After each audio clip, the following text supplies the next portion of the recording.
Hello Earth, hello beautiful souls, and welcome back to May's Tarot Healing. And this reading is for my fellow Aquarius, and this is your weekly reading, guys. So this is about your energy, your challenges, and your blessings. So let's start.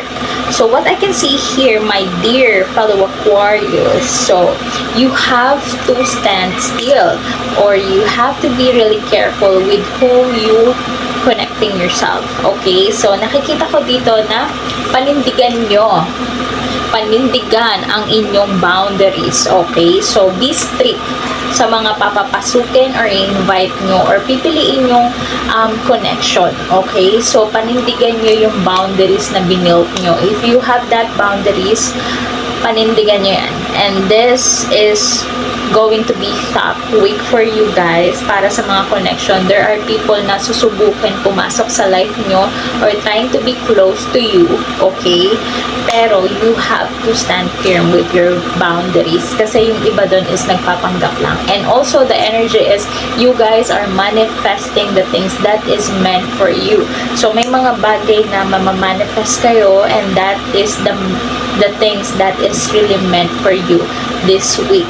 Okay, so eto na yun, guys. So this is the right timing for you guys to receive what it is that is meant for you this week. So yung magiging challenge natin, no, so nakikita ko dito possible maging challenge natin is yung pagiging mainitin ng ulo natin. Okay, no, so pagiging mainitin ng ulo natin, Aquarius, possible magkaroon tayo ng introvert moment this week, and we don't want to talk to anyone. Okay, so yan yung possible maging challenge natin this week.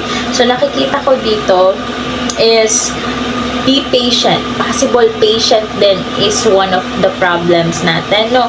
Kasi nakikita ko dito na we might be impatient sa mga bagay na paparating or sa mga bagay sa result. Possible maging impatient tayo. So, iwasan natin maging impatient, my dear Aquarius. So, communication. So, wala kayong babaguhin, kalmahan nyo pa ng very, very light.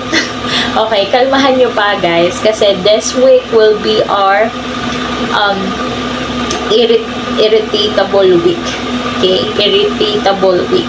So nakikita ko dito na huwag niyong hayaan na madala kayo ng emotions, and also yung pagiging impatient natin, so doon mag-trigger yung pagiging mainitin ng ulo. Okay, that will be your challenge this week. So nakikita ko rin dito, Aquarius, na yung blessings is your growth. You're growing day by day, and you will see your growth this week as well. So, nakikita mo yung growth ng consistency mo. Nakikita mo yung growth ng mga bagay na ginagawa mo. Could be yourself, yung pag-improve ng self mo, possible sa mga skills mo to. Yun, nag-grow, no? Unti-unting nag-grow, and makikita mo yung mga growth. Okay? And, this week, charm, lovers, relationship could be here this week. So, sa iba sa inyo na mga single, especially mga single dyan, guys, possible maka-attract kayo, or there are peoples na magtapat sa inyo. Meron kayong ma-attract, or meron kayong merong magkagusto sa inyo, merong umamin sa inyo na gusto nila kayo, merong magyaya sa inyo na mag-date, okay, or possible magtatapat. Okay, magtatapat. This person have feelings for you. Okay, siguro lilinawin nila to sa'yo. Okay, this week. So, sa mga may partner naman dyan, nakikita ko na mas magiging passionate kayo towards each other. So, magkakaroon kayo ng relationship or partner's time.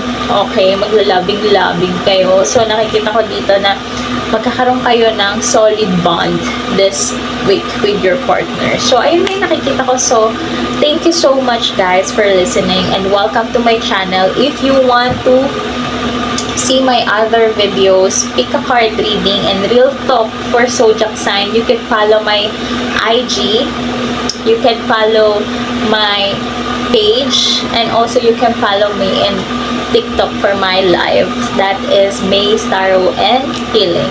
So, thank you so much.